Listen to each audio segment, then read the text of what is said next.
हमारा lecture number 6 है chemical kinetics का। और लास्ट क्लास में मैंने आपको मॉलिक्यूलैरिटी ऑफ द रिएक्शन के बारे में कुछ बताया होगा और मैंने आपको order of the chemical reaction क्या होगा इसका भी जानकारी दिया होगा और के यूनिट निकलवाए। के का यूनिट तो मैंने आपको सिर्फ पिछले लेक्चर में भी निकलवा दिया था, तो लास्ट लेक्चर में सिर्फ हमने लिखवाया है। और rate of reaction, molecularity of reaction, ये सारा कॉन्सेप्ट मैंने आपको पहले ही समझा दिया था, सिर्फ लास्ट क्लास में हमने इसे लिखा था। डन। आज हम लोग रेट डिटरमाइनिंग स्टेप, जिसका मतलब ऑलरेडी मैं समझा चुका हूं अपने 5वें लेक्चर के अंदर, आज हमें लिखना है। और याद रखिएगा रेट डिटरमाइनिंग स्टेप कहां पे काम आता है? Only for complex reaction, it is not for elementary reaction. Elementary reaction किसे कहते हैं? ऐसा रिएक्शन जो कि सिंगल स्टेप में हो जाए, उसे elementary reaction. But complex reaction is a reaction जो कि मल्टीपल स्टेप्स में होता है। मल्टीपल स्टेप में होगा तो फिर कोई एक रिएक्शन क्या होगा, एक ऐसा स्टेप होगा जहां पे रेट डिटरमाइन हमें करना पड़ेगा और उस रेट डिटरमाइनिंग स्टेप में जो रिएक्टेंट होगा उसी के ऊपर आपका जो पर्टिकुलर ओवरऑल रिएक्शन है वो डिपेंड करेगा। तो एग्जांपल जो मैंने आपको ध्यान से बताया होगा, आपको याद होगा, right. Even a simple looking reaction might proceed through several steps. Even a simple looking reaction might proceed through several steps. Out of these steps,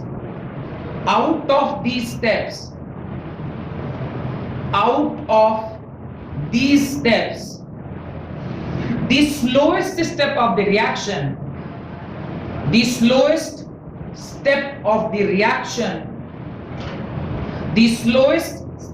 reaction is considered as rate determining step. The slowest step of the reaction is considered as rate determining step of a chemical reaction and decides the overall rate of the reaction.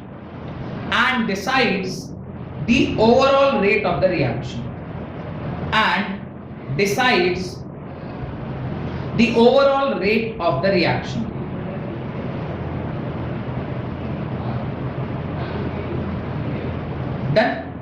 उसके नीचे एक example लिखिए। Twice of 2N2O5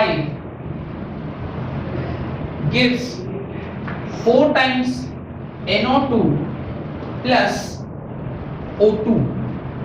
4 times NO2 plus O2.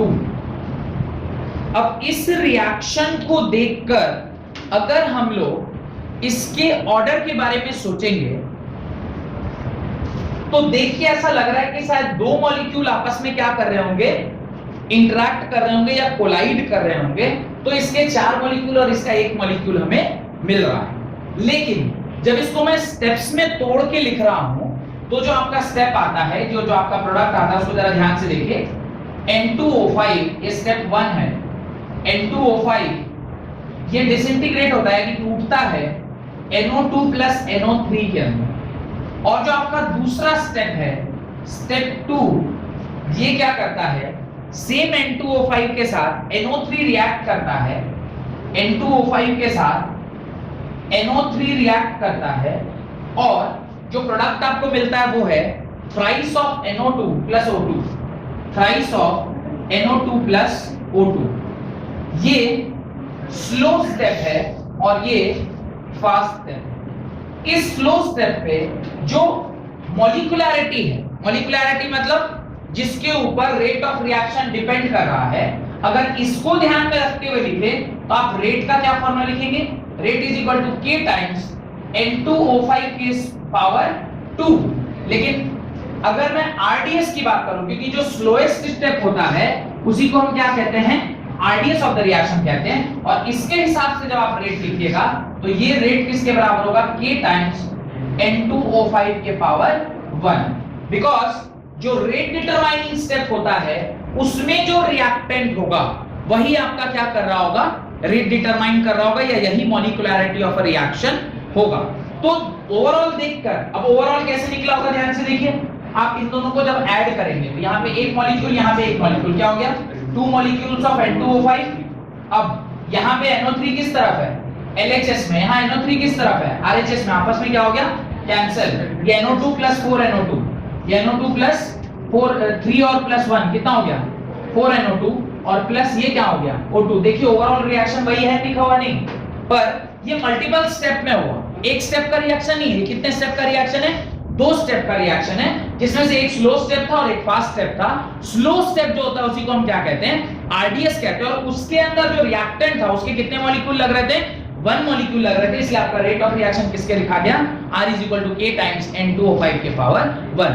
But आप सोचेंगे sir ये पता कैसे चलेगा कि कौन सा स्लो स्टेप है कौन सा फास्ट, एक्सपेरिमेंटल, इसलिए आप ऑर्डर कभी भी थ्योरेटिकली पता नहीं कर सकते, ऑलवेज एक्सपेरिमेंटल। ये जो वैल्यू 1 2 3 4 ये हमेशा कैसे पता चलता है, it is always known with the help of experiment. हां सर, जो ऊपर 2 आप लिखे हो तो आप बोले थे एक्सपेरिमेंटली होता है। ना ना ना ना, ये कब हमने कहा एक्सपेरिमेंटल होता है, हम लोग जो ये लिखते हैं ये एक्सपेरिमेंटल होता है। तो वही, हाँ ये एक्सपेरिमेंटल होता है। तो आप वहां से 2 NO2O5 लिख दिया, वहां भी 2 लिख दिए, तो हम लोग को कैसे पता 2 है? तो वही तो हम कह रहे हैं कि ये गलत लिखा हुआ है ना, ये गलत है, सही थोड़ी है, ये तो गलत लिखा हुआ है। तो यहाँ पे भी 1 कैसे हो सकता है? वही तो कह रहे हैं कि वो एक्सपेरिमेंटली पता चलता है, तो ये और ये एक्सपेरिमेंटली इधर से पता चला, एक्सपेरिमेंटली यहां से पता चला कि ये जो पूरा रिएक्शन है वो कितने स्टेप में कंप्लीट हो रहा है, 2 स्टेप में, उसमें एक स्लो स्टेप है एक फास्ट स्टेप है। जो स्लो स्टेप में जो पर्टिकुलर रिएक्टेंट है उसी के ऊपर वो डिपेंड कर रहा है, इसलिए 1 लिखा। तो ये तो हमें कैसे पता चलेगा स्लो स्टेप है फास्ट स्टेप है, ये तो हमें रिएक्शन लेबोरेटरी में पता करना पड़ेगा। एक को करने में 1 सेकंड लगा और दूसरा करने में 3 मिनट लग रहा है, तो जो 3 मिनट लगा रहा होगा वही स्लो होगा और उसके बाद जो प्रोडक्ट मिल रहा होगा, तो वहीं से हमें पता चलता है, हम अपने से नहीं पता कर सकते इसको। ठीक है, अभी लिखवाऊंगा उसके बारे में, लिखिए therefore the first step, ये लिखे नहीं अब तक, कहानी सुन रहे हैं, लिखिए जल्दी। तो यहां तक आपने लिख लिया है, उसके नीचे 2 लाइनें बहुत इंपॉर्टेंट है, लिखिए। पहला, the first step being slow, the first step being slow is the rate determining step, is the rate determining step। जो पहला स्टेप है ये स्लो स्टेप है, इसलिए ये एक रेट डिटरमाइनिंग स्टेप है, और the rate determining step is unimolecular in this case, and the rate determining step is unimolecular in this case। इस केस में जो फर्स्ट स्टेप है वो क्या है, यूनिमोलिकुलर है। यूनिमोलिकुलर मतलब एक ही मॉलिक्यूल के ऊपर ये स्टेप डिपेंड कर रहा है। तो देख के लग रहा था कि शायद बाइमोलिकुलर होगा, पर जब हमने एक्सपेरिमेंटली ये स्लो और फास्ट स्टेप को तोड़ के लिखा तो पता चला कि जो स्लो स्टेप है उसमें जो मॉलिक्युलरिटी है वो क्या है, 1 है, इसलिए हमारा रेट जो है वो 1 के ऊपर डिपेंड कर रहा है, ना कि 2 के ऊपर। डन। तो क्या लिखा बोलिए, and the rate determining step is unimolecular, so it has order 1, so the order of the reaction is 1, so the order of the reaction is 1। Note डाल के एक इंपॉर्टेंट बात लिखिए, the rate of the reaction depends not only on the reactant, the rate of reaction depends not only on the reactant but it may also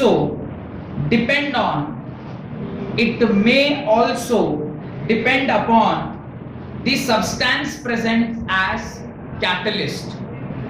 It may also depend upon the substance present as a catalyst। Catalyst के ऊपर भी वो depend कर सकता है। अब आपके मन में डाउट आएगा, सर कैटलिस्ट के ऊपर कब डिपेंड करेगा, only when the catalyst will act as a reactant, और एल्स तो डिपेंड नहीं करना चाहिए ना, क्योंकि अगर कैटलिस्ट रिएक्टेंट की तरह बिहेव नहीं करेगा तो उसके ऊपर रिएक्शन डिपेंड नहीं कर सकता है, क्योंकि रेट ऑफ रिएक्शन को बढ़ा या घटा सकता है। पर जब आप रेट का एक्सप्रेशन लिख रहे हैं उसमें अगर कैटलिस्ट का टर्म आ गया, इसका मतलब वो भी एक क्या हो गया, रिएक्टेंट हो गया। इसी जगह पे आपको क्या याद करना चाहिए, मैंने जो आपको डेफिनेशन लिखवाया था, क्या डेफिनेशन लिखा था कैटलिस्ट का, catalyst is a substance which alters the rate of reaction even if it takes part in a chemical reaction. अगर वो टेक पार्ट कर रहा है तो रिएक्टेंट हो गया।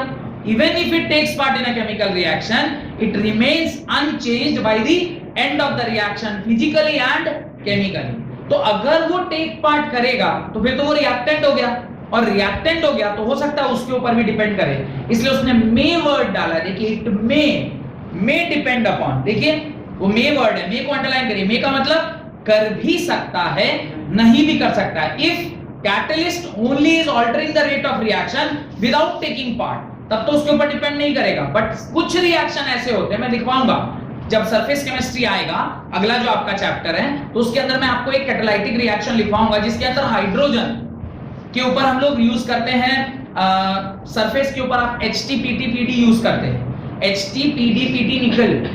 ये एक रिएक्शन आपने क्लास 11 में भी पढ़ा होगा, हाइड्रोकार्बन में प्लैटिनम, निकल और पैलेडियम, इसके ऊपर आप H2 की रिएक्शन कराते हैं। उस केस में जो आपका कैटलिस्ट है वो भी टेक पार्ट करता है, और जब वो टेक पार्ट करेगा और उसके ऊपर अगर रेट ऑफ रिएक्शन मेरा डिटरमाइन हो रहा है, तो फिर तो आप कैटलिस्ट का भी फंक्शन यहाँ पे लिखना पड़ेगा। इसके बगल में आप कैटलिस्ट के पावर 1 2 3 जो भी चाहे लिख सकते हैं। बात समझ में आ रही है?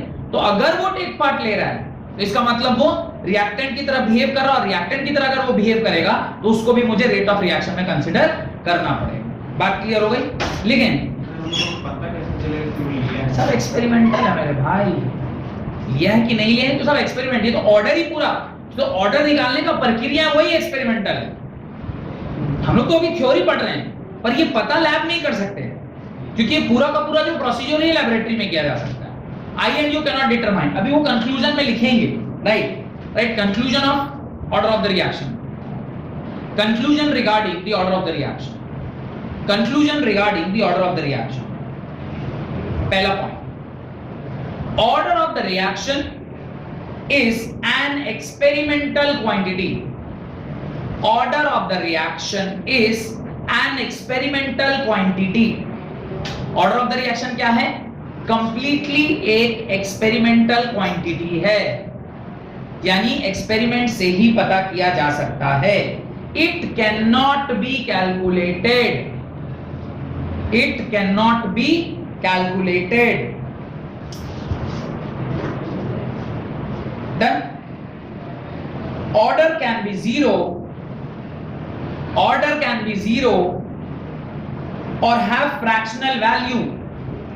Order can be zero or have fractional value, but molecularity of a reaction,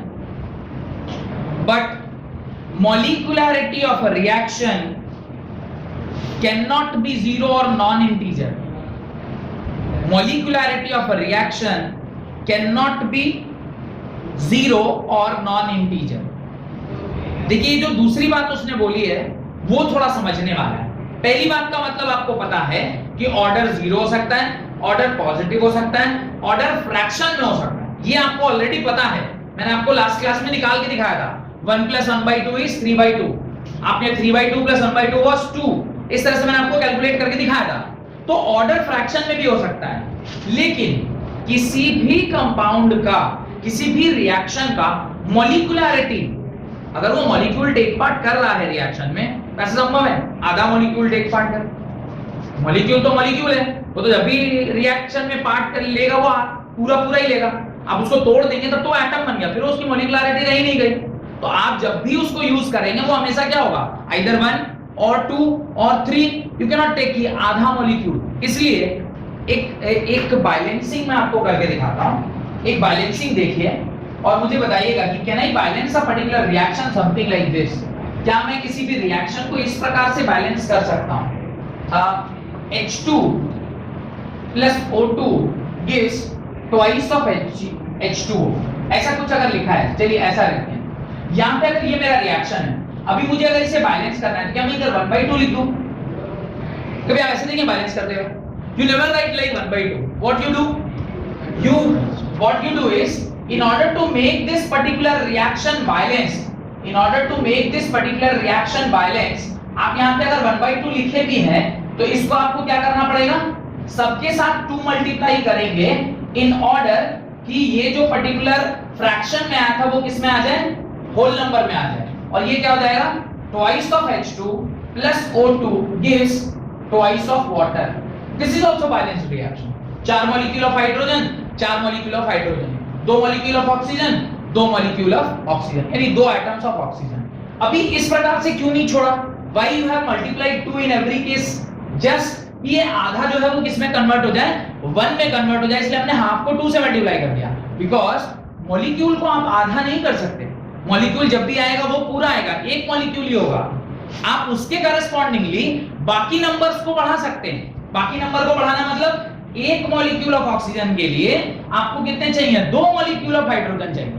आप ऐसा नहीं कर सकते कि मैं एक ही मॉलिक्यूल हाइड्रोजन का लूंगा पर आप आधा मॉलिक्यूल मेरे को ऑक्सीजन का दीजिए, दैट इज नॉट पॉसिबल। आधा मॉलिक्यूल कुछ होता ही नहीं है, ऑलवेज मॉलिक्यूल एक होगा। मतलब यहां से समझिए कि कैसे बोलूं, कोई डे टू डे लाइफ का एग्जांपल ही समझ नहीं आ रहा। मान लीजिए कि अंजलि के हाथ में एक ही बुक रह सकता है। अब अंजलि के हाथ में अगर एक बुक रह सकता है और आप कह रहे हैं नहीं तुम आधा दे दो, कोई ऐसे एग्जांपल बोलिए ना जिसमें आधा वाला कॉन्सेप्ट होता ही नहीं है। Chair, can chair be half? Chair can always be one, every one chair. Suppose ये तो सिंगल चेयर है, अगर ऐसा रहता कि वो चेयर 2 जॉइंट वाले चेयर आते ना, 2 जुटा हुआ रहता है। आपने देखा होगा स्टेशन में 3 जुटा हुआ टेबल रहता है। अभी कोई बोले नहीं मेरे को एक सेट नहीं चाहिए, मेरे को आप इसमें से तोड़ के दे दीजिए, कैसे देगा? वो दुकान में बनाया ही है 3-3 का जोड़ा करके, आप कह रहे हैं नहीं मेरे को इसका एक ही चाहिए, नॉट पॉसिबल। बन ही रहा है वो 3-3 के जोड़े में, तो आप जब एक सेट मंगाएंगे आपको इनडायरेक्टली कितना मिलेगा?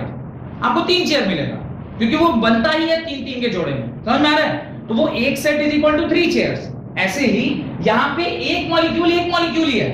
आप उसका ऐसा नहीं कर सकते, आप उस मॉलिक्यूल का ऐसा आधा काट दीजिए, you can not do that. वो पैंट के 2 पाँव के जैसा, कैन यू से कि नहीं मेरे को आधा पैंट दीजिए, आधा मैं बाद में लूंगा? नो, एक पैंट लिया तो आपको दोनों पाँव लेना पड़ेगा। ऐसा नहीं मेरे को आधा बीच से काट के आज दे दी, कल इधर आधा दे दी, you can not do that. समझ रहे हैं अभी मैं क्या बोल रहा हूँ? शायद पैंट वाला एग्जांपल ज्यादा क्लोज आया होगा। तो आप पैंट आधा नहीं कर सकते। आपने एक पैंट मांगा, ठीक है, उसके 2 पाँव रहते हैं, पर लीजिएगा तो एक ही साथ ना। तो बोले नहीं आधा आज काट के दे दीजिए, कल आधा लेके जाऊंगा, you can not do that. हाँ, उस पैंट के करस्पॉन्डिंगली अगर आपको 2 शर्ट लेना है तो वो 2 ही शर्ट के साथ आएगा, ऐसे हो सकता है। पर ऐसा नहीं आप एक पैंट का आधा दे दीजिए और एक शर्ट दे दीजिए, you can not do that. समझ आ रहा है मैं क्या बोल रहा हूं? तो पैंट एक पूरा लिया तो उसके साथ 2 शर्ट ऐसा आ रहा है फ्री, आप बोलेंगे नहीं नहीं नहीं मेरे को आधा पैंट दे दीजिए और उसमें से एक शर्ट दे दीजिए, you can not take that option. वैसे ही ये जो मॉलिक्यूल है, ये जब भी आएगा एक मॉलिक्यूल आएगा, you can not divide it. तो उसी प्रकार से ये आधा का कॉन्सेप्ट कुछ नहीं होता है। Molecularity can never be half, 1/2, 1/3, 1/4, fraction नहीं हो सकता। और मॉलिक्यूलैरिटी 0 का तो कोई मतलब ही नहीं।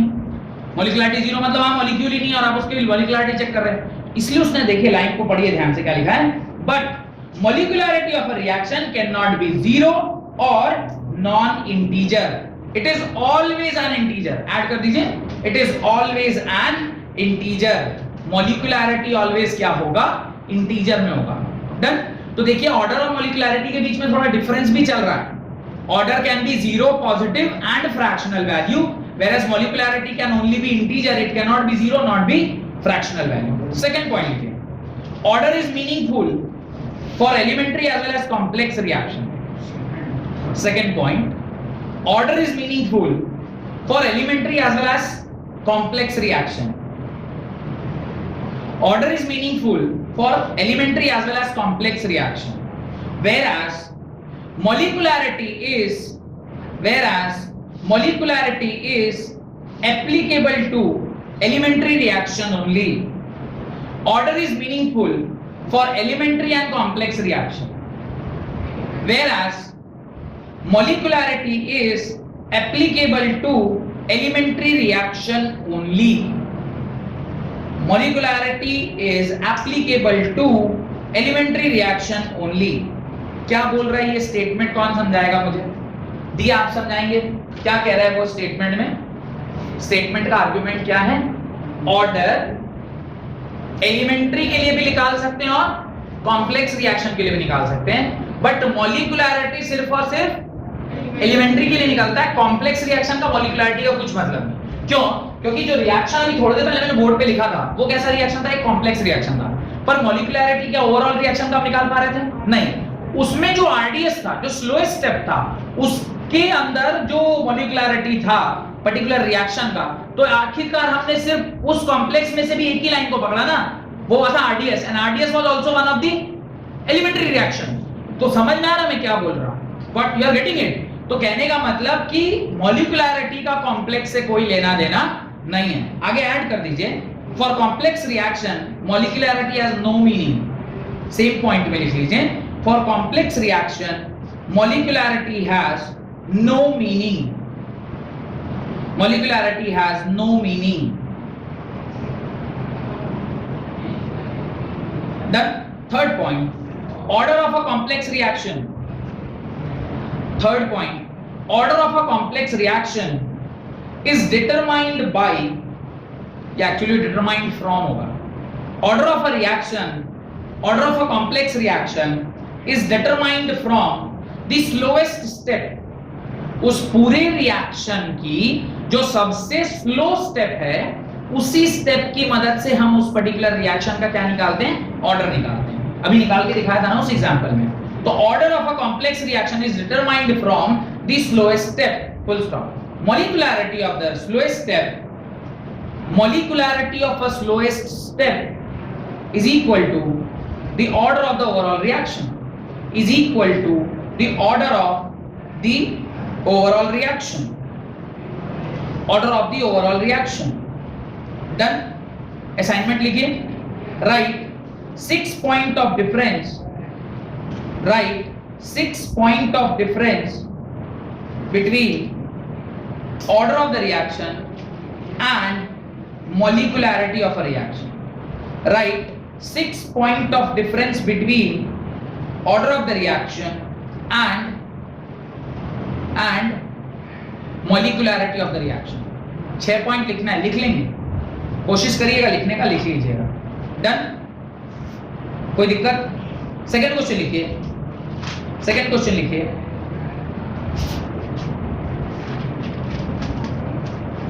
Second question, the data given below is for the following reaction. The data given below is for the following reaction. The data given below is for the following reaction. क्या रिएक्शन है? N2O5. जो reaction अभी हमने लिखा था वही reaction बोल रहा हूँ. Twice of N2O5 gives 4 times NO2 plus O2. ये आपका गिवन रिएक्शन है. Twice of N2O5 gives 4 times NO2 plus O2. Done. आप अब एक टेबल बनाएं. याद है ना जैसा टेबल हमने बनाया था वो एक्सपेरिमेंटल डेटा का, वैसा है. पहले लिखते हैं serial number. Serial number means experiment number 1 2 3. 3 experiment किया है हम लोगों ने. Experiment number 1 2 3. नीचे 1 2 3 लिखिए. उसके बगल में लिखिए N2O5, कंसंट्रेशन ऑफ N2O5. ऐसे concentration of N2O5, concentration of N2O5. और कंसंट्रेशन जब भी हम बोल रहे हैं इसका यूनिट क्या होगा, मोल पर लीटर. यहाँ पे आपने लिखा है सीरियल नंबर यानी एक्सपेरिमेंट नंबर 1 2 3. इस प्रकार से सेकंड वाला जो कॉलम है उसके अंदर आपको लिखना है concentration of N2O5 and third column में आप लिखेंगे rate of disappearance of N2O5. Rate of disappearance of N2O5. N2O5 का डिसअपीयरेंस आपको लिखना है. अब धीरे धीरे उसके अंदर डेटा फिल कीजिए. राइट. पहला 1.13 into 10 raised power minus 2. 1.13 into 10 raised power minus 2. Second 0.84 into 10 raised to the power minus 2. Third 0.62 into 10 raised power minus 2. ये आपके तीन अलग अलग एक्सपेरिमेंट में कंसंट्रेशन की वैल्यू हो गई.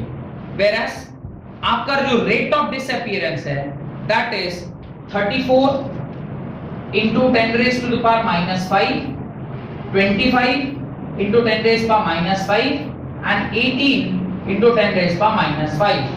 ये आपका रेट है 34, 25 एंड 18.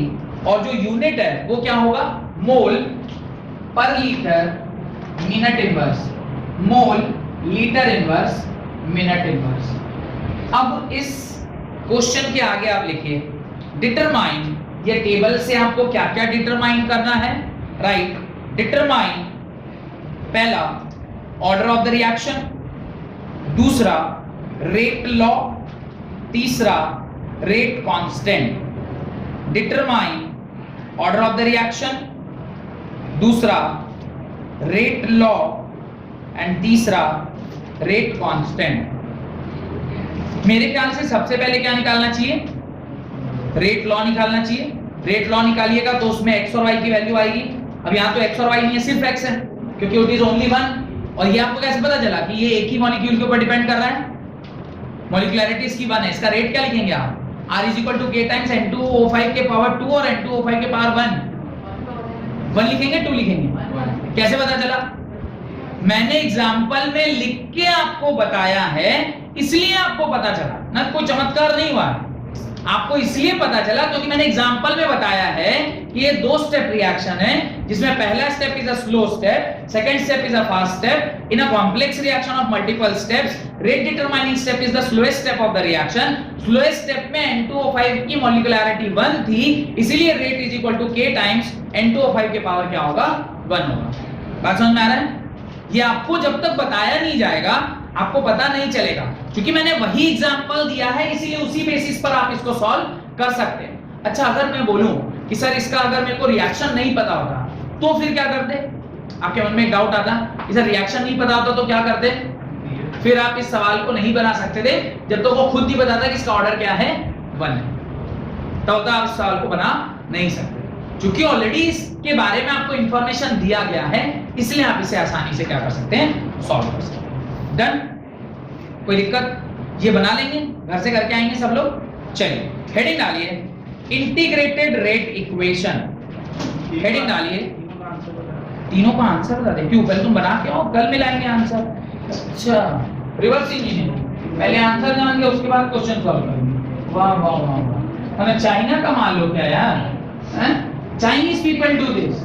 आप कोई भी प्रोडक्ट आज लॉन्च कीजिए, what they will do is वो उल्टा खोलना स्टार्ट कर दे प्रोडक्ट को। आज कोई नया प्रोडक्ट लॉन्च हुआ, वो उल्टा खोलना स्टार्ट कर दे। पहले मैंने ये खोला, फिर ये खोला। देखा कभी पंचर बनाने वाले को? वो याद रखता है कि इसी सीक्वेंस में चीजें खोली गई है, और वो खोलते खोलते जब पूरा डिसमेंटल कर दिया और समझ में आ गया कि ये चीज तो मैं उससे भी ले सकता हूँ, ये चीज इससे ले सकता हूँ, ये चीज यहाँ से आ जाएगी, ये चीज यहाँ से आ जाएगी, ये चीज यहाँ से आ जाएगी। अच्छा, तो इसकी अब कोई जरूरत नहीं, अब तो तुम अपना नाम लगाओ। तो आप अपने नाम का क्या, अगर सपोज एप्पल है तो कहेगा ढप्पल, अगर एडिडास तो कहेगा एबी बास, और वो एक अपना ही प्रोडक्ट बना देगा और उसके made in China. That is called as reverse engineering. आप प्रॉब्लम को फ्रॉम प्रॉब्लम स्टार्ट नहीं कर रहे हैं, आप प्रॉब्लम को फ्रॉम सॉल्यूशन स्टार्ट कर रहे हैं। जो तुमने अभी पूछा, पहले सॉल्यूशन बता दीजिए, बाद में उसका आंसर बता दीजिए, बाद में सवाल तो सॉल्व हो ही जाएगा। यूपी में ऐसा हो, उत्तर प्रदेश में ऐसा होता है, वहां पे डिग्री कंपलसरी है, सर्टिफिकेट, पढ़ाई ऑप्शनल। आपने एडमिशन लिया, 3 साल बाद आपको सर्टिफिकेट मिल गया, पढ़ाई ऑप्शनल है, कीजिए चाहे मत कीजिए। आप भी वही कर रहे हैं, सर आप क्वेश्चन लिखवा दिए, अब आंसर लिखवा दीजिए, बाकी बीच का प्रोसेस वो ऑप्शनल रहने दीजिए, उसके बारे में ज्यादा चिंता मत। Integrated rate equation, right? The concentration dependence of a rate, integrated rate equation. Heading डालिए, integrated rate equations. Integrated rate equation, rate equation. अब इंटीग्रेटेड रेट इक्वेशन क्या है? एक्चुअली एग्जाम में जो आपको डेरिवेशन पूछा जाएगा वो यहीं से पूछा जाता है। Zeroth law of zero order reaction, first order reaction और सेकंड ऑर्डर रिएक्शन। मेरे ख्याल से आप लोग में 2 ही है, zero order and first order reaction, second order भी नहीं है। खैर मैं तो आपको जीरो ऑर्डर भी सिखा दूंगा, फर्स्ट भी सिखा दूंगा। जीरो और फर्स्ट जैसे सिखा दिया, अगर मान लीजिए कोई सेकंड ऑर्डर का डेरिवेशन पूछ लेगा तो उसी प्रकार से आप सेकंड भी कर लेंगे। जैसे मैंने यूनिट आपको कौन कौन सा निकालना सिखाया था? जीरो ऑर्डर, फर्स्ट ऑर्डर और सेकंड ऑर्डर। मैंने थर्ड ऑर्डर पूछा, आपने बता दिया है मेरे को, फिर डाउट वो आपने कहा नहीं थर्ड ऑर्डर हमसे नहीं निकलेगा, निकाल दिए थे, याद है? अभी यहाँ पे लिख के दिखाया था, मेरे से पूछा क्या, आपने खुद ही बता दिए थे। अगर मैं 10th ऑर्डर पूछूं तो भी आज आप बता देंगे। कैसे? वो एक फॉर्मूला आप जान गए। ऐसे ही ये जो ऑर्डर ऑफ रिएक्शन है उसमें मैं जीरो और फर्स्ट आपको निकाल दूंगा, उसके बाद अगर कोई सेकंड ऑर्डर पूछेगा वो भी आप आसानी से निकाल लेंगे, क्योंकि आपको पूरा प्रोसीजर पता चल जाएगा कि जब कभी भी मुझे ऑर्डर निकालना होता है तो इसी प्रकार से हम लोग उस ऑर्डर को निकालते हैं। डन? लिखना स्टार्ट करिए। The concentration dependence of rate, the concentration dependence of rate is called differential rate equation. The concentration dependence of rate is called differential rate equation. Differential rate equation minus d of concentration of R by dt is equal to k times concentration of R के power L. जब हमने rate इस प्रकार से लिखा था, अभी तक आप रेट ऐसे ही लिख रहे हैं ना, रेट का यही फॉर्मूला पढ़े मैं, ये रेट का फॉर्मूला आपने पढ़ा था with the help of rate का डेफिनेशन। रेट का डेफिनेशन होता है rate of disappearance of reactant और rate of appearance of a product. और ये वाला कौन सा एक्सप्रेशन से पढ़ा था? रेट लॉ से। रेट लॉ में कहा कि जो भी आपका रेट है वो k times some constant, rate constant, reactant के power some power, and that some power is calculated experimentally. दोनों को हमने साथ में लिख दिया। तो ये डिफरेंशिएशन से आया है, इंटीग्रेशन से आया है? ये डिफरेंशिएशन है ना, आपने इसको डिफरेंशिएट कर रहे हैं, you are differentiating rate with respect to time, है ना? तो ये डिफरेंशिएशन से आया। तो लिख रहा है the concentration dependence of rate is called differential rate equation. तो ये जो रेट इक्वेशन है इसको आप क्या बोलते हैं? Differential rate equation. उसके नीचे लिख दीजिए ताकि आपको पता रहे कि डिफरेंशियल रेट इक्वेशन क्या है। इसी को हम डिफरेंशियल रेट इक्वेशन बोलते हैं। Minus dr by dt is equal to k times r के पावर n, फुल स्टॉप। उसके नीचे लिखें it is not always suitable to determine the instantaneous rate. It is not always suitable to determine the instantaneous rate as it is measured by determination of. It is not always suitable to determine the instantaneous rate as it is measured by determination of slope of the tangent.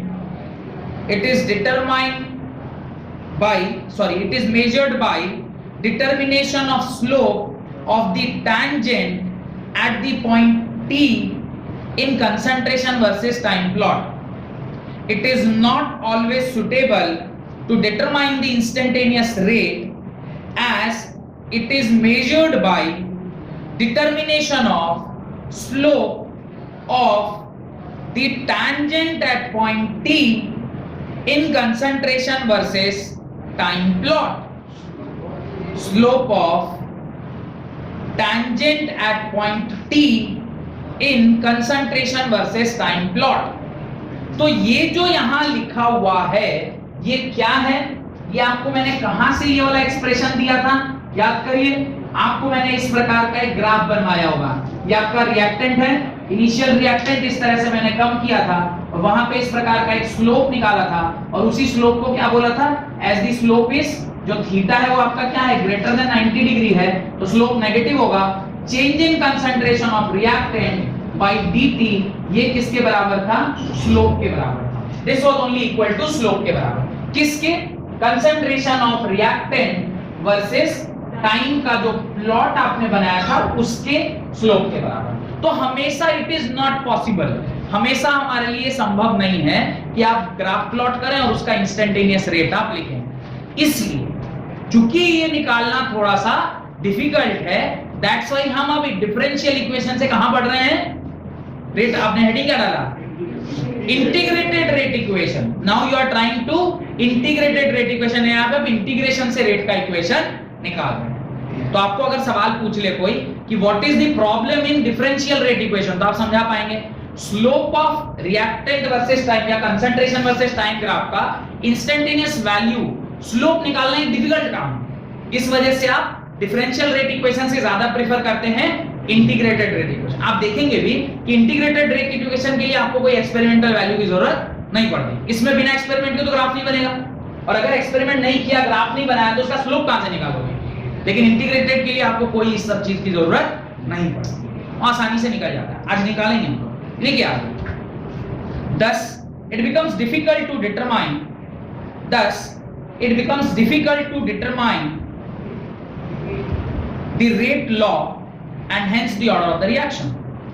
Thus it becomes difficult to determine the rate law and hence the order of the reaction. Full stop. Therefore the differential rate equation is integrated.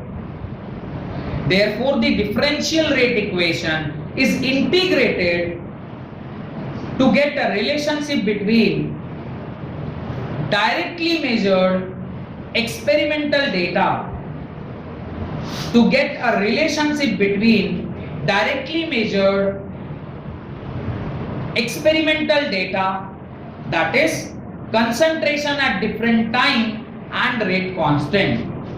Thus the differential rate equation is integrated to get a relationship between directly measured experimental data, that is concentration at different time and rate constant.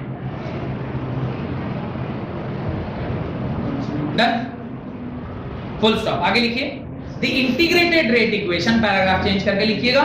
The integrated rate equation are different for the reaction of different reaction order. The integrated rate equations are different for the reaction of different reaction orders. Done?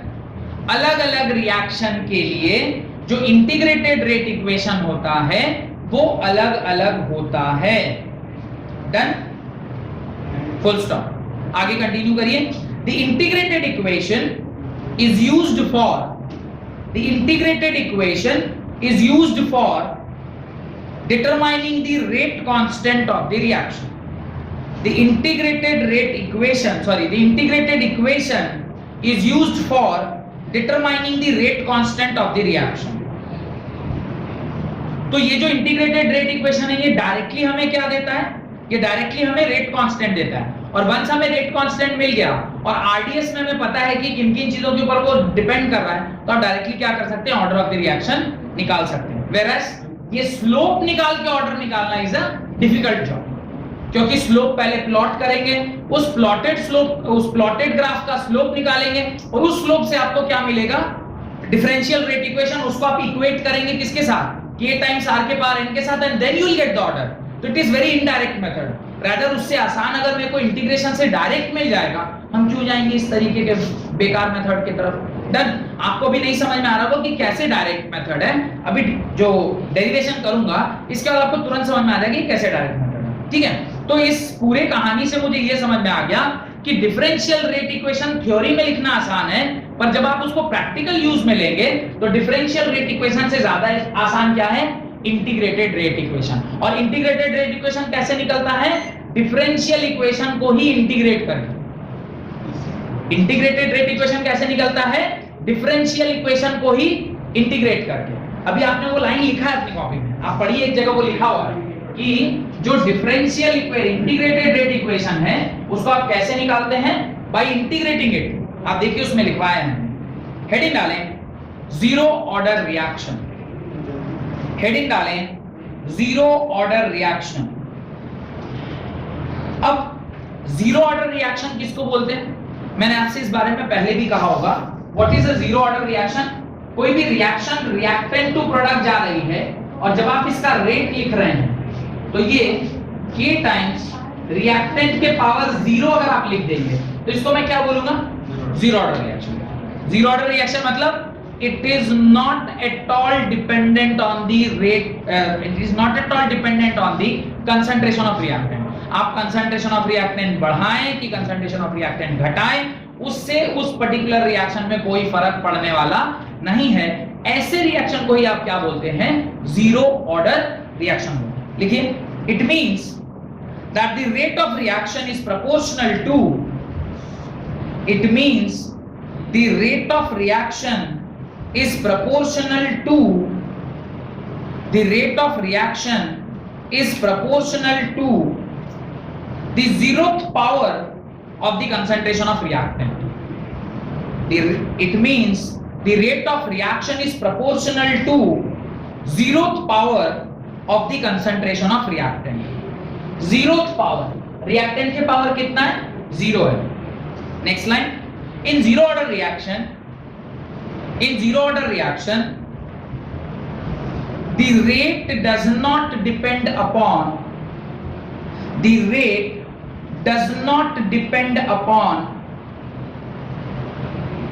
concentration of any of the reactant.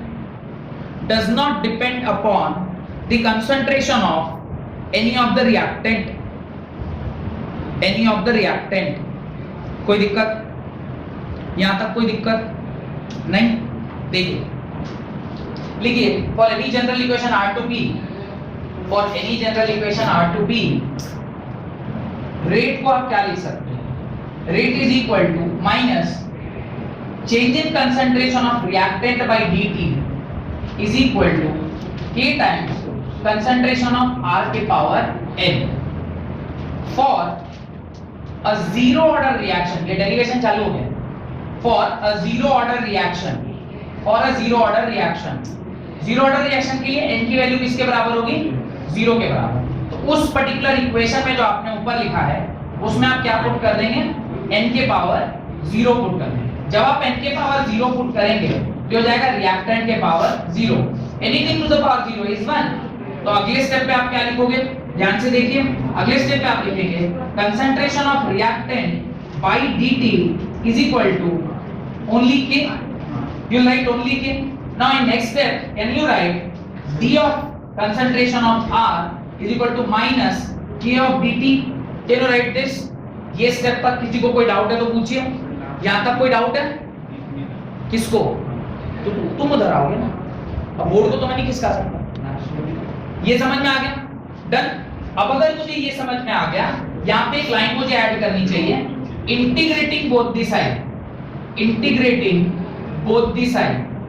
अब अगर मैं दोनों side integrate करूंगा both the side, आपको ये मैंने बताया भी होगा कि जब कभी भी आप किसी भी एक फंक्शन को इंटीग्रेट करते हैं you will get a constant of integration. Why will get a constant of integration, उसका लॉजिक बताए होंगे, जरूर पहले कभी बताए होंगे, अगर नहीं बताए तो सुनिए क्या होता है लॉजिक उसका। आप जब कभी भी किसी चीज को इंटीग्रेट करते हैं, इंटीग्रेशन का क्या मतलब होता है, सपोज दिस इज योर कोई भी फंक्शन है जिसको आप इंटीग्रेट कर रहे हैं, this is f of x with respect to suppose time है और फंक्शन आपने टाइम के रिस्पेक्ट में डिफाइन किया है। इंटीग्रेशन का मतलब होता है छोटा सा क्या लेते हैं, एलिमेंट लेते हैं और इस एलिमेंट का आप एरिया निकालते हैं, इस एलिमेंट का आप क्या निकालते हैं, एरिया निकालते हैं। ऐसे जब आप एलिमेंट का एरिया निकाल रहे होंगे, ध्यान से देखिए, एलिमेंट का एरिया आप जब भी निकालोगे आप एक रेक्टेंगल निकालोगे, because this into this is a rectangle. अगर आप रेक्टेंगल निकाल रहे हो तो उस रेक्टेंगल को निकालने के चक्कर में एक छोटी सी गलती आपसे हो गई। क्या गलती हो गई बताइए, आपने जो ऊपर वाला रीजन है, यहाँ जो एक छोटा सा डेल्टा ए बच गया, ये एरिया आप नहीं निकाले। अगर मैं इसके बाद एक और फिर कोई एरिया लिखूं तो यहाँ पर भी जब आप एरिया लिख रहे होंगे तो ये वापस से ये वाला एरिया फिर आपने नहीं निकाला, ये भी डी हो गया। ऐसे हर छोटे छोटे एरिया अगर यहाँ पर भी आप निकालोगे तो एक रेक्टेंगल बनाओगे, ऐसे रेक्टेंगल बनाए तो यहाँ पे भी एक छोटा सा एरिया निकल गया डीए। ऐसे ये सारे डीए मिलकर भी तो कुछ एक क्वांटिटी बनाएगा, तो वो भी तो उसी ग्राफ के नीचे का पार्ट है। लेकिन आप अगर सिंपल उसको डायरेक्टली इंटीग्रेट कर देंगे तो वो तो आप कंसीडर नहीं किए, तो उसको आपको कंसीडर करने के लिए एक एडिशनल क्या डालना पड़ता है, कांस्टेंट ऑफ इंटीग्रेशन, ताकि वो छोटा मोटा जो एरिया है वो सब उसमें घुस जाए। आप नहीं जानते कितना है, कुछ कंडीशन दिया रहता है जिससे हम लोग वो वाला चीज भी निकाल लेते हैं। क्लास 11th में जब मैंने इंटीग्रेशन पढ़ाया था, इसका कॉन्सेप्ट मैंने आपको क्लियर किया था। जब स्टार्टिंग में बिल्कुल मैंने आप जब बेसिक्स ऑफ फिजिक्स पढ़ा रहे थे, मोशन इन वन डायमेंशन, वहां पे ये वाला पढ़ाया। अगर किसी ने नहीं पढ़ा है, अगले लेक्चर में मैं इंटीग्रेशन पढ़ाने वाला हूँ क्लास 11th में, तो अगर कोई इंटीग्रेशन पढ़ाने में इंटरेस्टेड है तो उस दिन थोड़ा पहले आ जाइएगा। अगली क्लास मतलब अगली फिजिक्स की क्लास, यानी आज हो गया फ्राइडे, मंडे को, मंडे एग्जाम है, वेडनेसडे को, वेडनेसडे के दिन अगर आप इंटरेस्टेड हैं कि इंटीग्रेशन मेरे को सीखना है, आज डिफरेंशिएशन खत्म हुआ 11th में, अगर आपको इंटीग्रेशन सीखना है तो आप वो वाला लेक्चर अटेंड कर सकते हैं और आके वो इंटीग्रेशन, क्योंकि you must know differentiation and integration आपको सीखना चाहिए। तो 11th क्लास में जो लोग मेरे से पढ़े उनको तो मैंने सिखाया था, पर जो लोग नहीं पढ़े और उनको नहीं पता है तो you can attend that lecture और आप सीख सकते हैं। अभी ये जो छोटे छोटे एरिया इसको हम इंटीग्रेट करेंगे, तो अभी इंटीग्रेट कीजिए।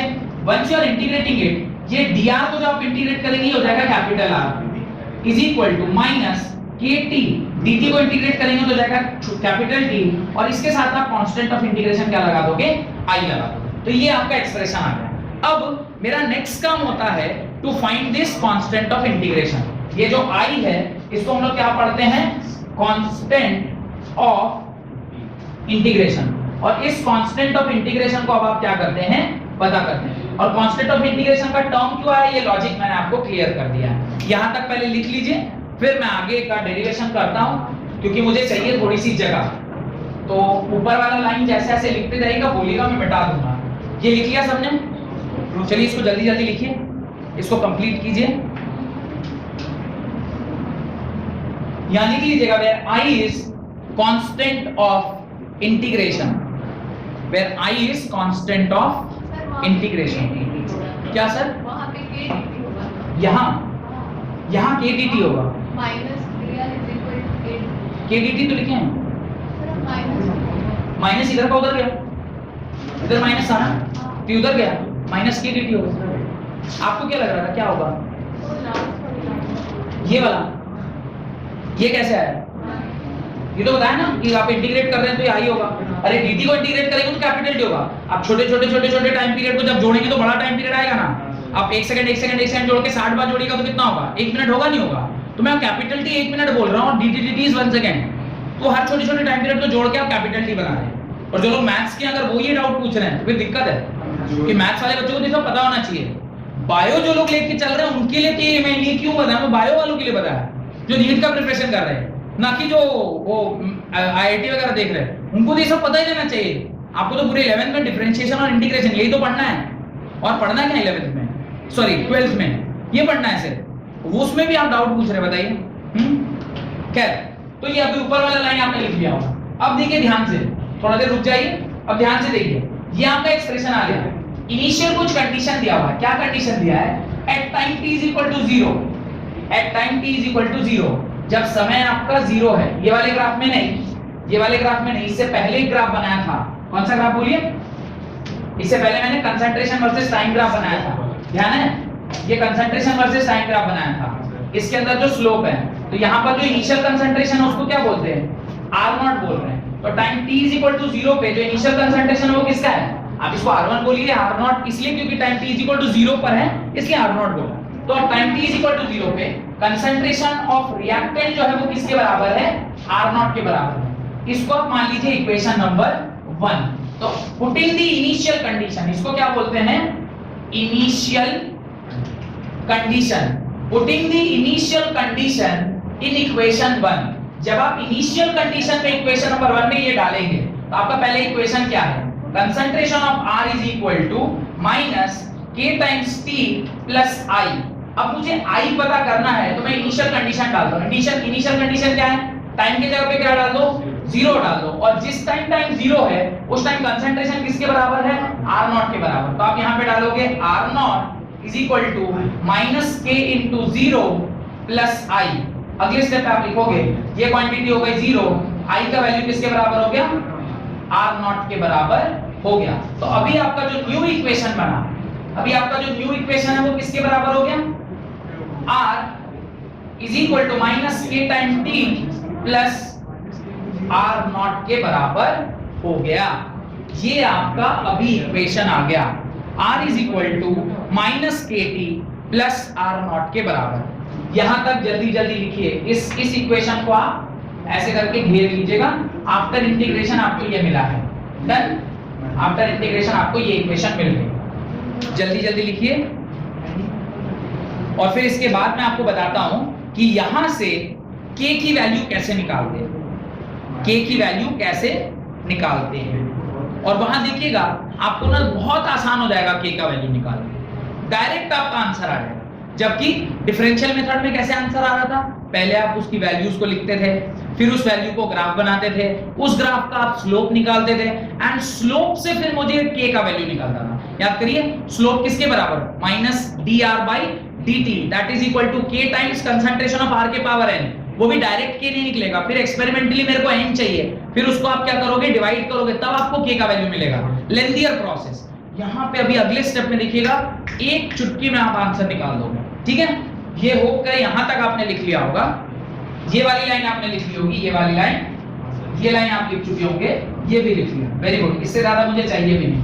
अभी देखिए ध्यान से, इस वाले इक्वेशन को, इसे मैं इक्वेशन नंबर 2 मान रहा हूं, इसको थोड़ा सा रीअरेंज करें। रीअरेंज कर रहे हैं मतलब concentration of r minus concentration of r0, this is final concentration, this is initial concentration, by t is equal to minus k।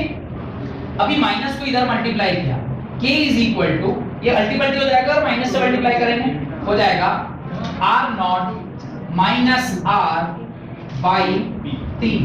Directly k का वैल्यू निकला in terms of what? In terms of initial and final concentration. मेरे को graph plot करने का झमेला खत्म। मैं तो सीधे इनिशियल कंसंट्रेशन पता है, फाइनल कंसंट्रेशन पता है, दोनों को माइनस किए, कितना समय में ये कार्यक्रम हुआ उससे डिवाइड किया, मेरे को K का वैल्यू डायरेक्ट मिल गया। ये आसान है कि पहले वाला आसान है? ये बहुत आसान है। तो इसीलिए इंटीग्रेटेड वाला जो टेक्निक है ये डिफरेंशियल टेक्निक से काफी ज्यादा आसान टेक्निक माना गया। डन। तो इस प्रकार से आप K की वैल्यू बड़ी आसानी से निकाल सकते हैं। डन। तो जीरो ऑर्डर रिएक्शन ऐसे रिएक्शन को बोलते हैं जिसके अंदर जो रिएक्शन है वो रिएक्टेंट के ऊपर डिपेंड नहीं करता है। अब इसके बाद एक छोटी सी चीज जो इसके ग्राफ का प्लॉटिंग है वो मैं जल्दी से करा के फिर आज की क्लास को यहीं पर विराम दूंगा। देखिए जब हम लोग इसका ग्राफ प्लॉट करेंगे, होप कि आपने ये लास्ट लाइन तक लिख लिया होगा, यहां तक आपने लिख लिया है। अभी इस ग्राफ को जब प्लॉट करेंगे, किसके किसके बीच का ग्राफ है, ये इक्वेशन जो मैंने बनाई है इसीलिए बनाया क्योंकि मेरे को ग्राफ प्लॉट करना था। Graph is in between concentration of reactant versus time. किसके किसके बीच में, ध्यान से देखिए, concentration of reactant versus time. पहले भी यही वाला ग्राफ था ना, concentration of reactant versus time, पर पिछली बार क्या आया था, हाइपरबोला आया था। वो हाइपरबोलिक ग्राफ था, पैराबोला भी नहीं था सर, पैराबोलिक ग्राफ है, सॉरी हाइपरबोला पैराबोलिक ग्राफ है। अभी देखिए ये क्या है, concentration of reactant. Initial concentration कितना, इसको मैं लिखता हूं concentration of reactant. Initial concentration कितना है, R0। Initial concentration is R0। थोड़ा सा ध्यान देकर देखिएगा तो आपको दिख जाएगा। इस इक्वेशन को थोड़ा ध्यान से देखिए।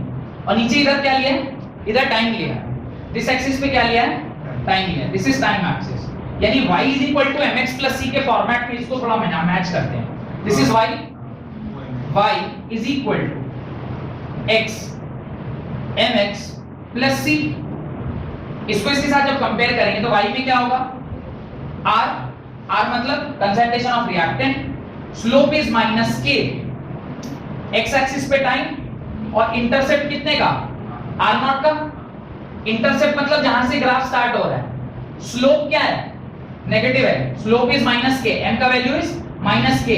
अगर स्लोप नेगेटिव मतलब एंगल क्या होगा, 180 से बड़ा होगा। यानी जब आप इसका ग्राफ प्लॉट करेंगे समथिंग लाइक दिस, इसका जब आप ग्राफ प्लॉट करेंगे तो ये कैसा आएगा, समथिंग लाइक दिस। और ये जो इसका स्लोप होगा वो किसके बराबर होगा, m, और m इज इक्वल टू किसके बराबर है, माइनस k के बराबर। यानी वहां पे जब आप स्लोप निकाल रहे थे तो it was an instantaneous rate of reaction minus dr/dt, जो कि निकालना भी टफ था क्योंकि मेरे को टाइम इंटरवल नहीं था, एट अ पर्टिकुलर पॉइंट निकालना था, वो dr/dt निकलता। यहाँ पे इनिशियल आपको पता है, फाइनल पता है, फाइनल और इनिशियल के बीच का टाइम पीरियड पता है, दोनों को डिवाइड करिए और उसको ग्राफ में प्लॉट कर दिया, आसान आ गया। तो फायदा क्या हुआ इंटीग्रेटेड रेट इक्वेशन से, जो वैल्यू मुझे एक्सपेरिमेंट से मिला है उसको as it is directly graph में बनाएंगे और मेरे को उसका आंसर आ जाएगा। वहां पे क्या होगा, पहले आप वैल्यू लिए, वैल्यू को ग्राफ बनाए, ग्राफ बना पैराबोलिक ग्राफ का स्लोप निकालना और स्ट्रेट लाइन का स्लोप निकालना, ऑलवेज स्ट्रेट लाइन का स्लोप निकालना हमारे लिए आसान काम होता है। इसीलिए integrated rate equation is always easier than differential rate equation. Done. Zero order reaction का पूरा डेरिवेशन विथ ग्राफ मैंने कर दिया है, उसके नीचे दो लाइन ऐड करिए। जीरो ऑर्डर रिएक्शन, ये ग्राफ बनाने के बाद, zero order reaction are not so common. ये क्यों कॉमन नहीं होगा, कोई बताएगा? Why these reactions are not so common?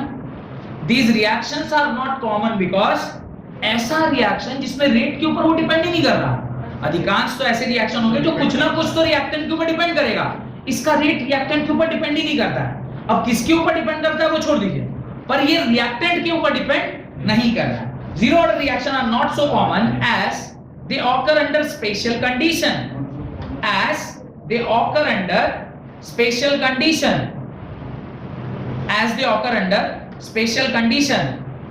Example, twice of NH3 gas, twice of NH3 gas, decomposition of ammonia बोल रहा हूं मैं।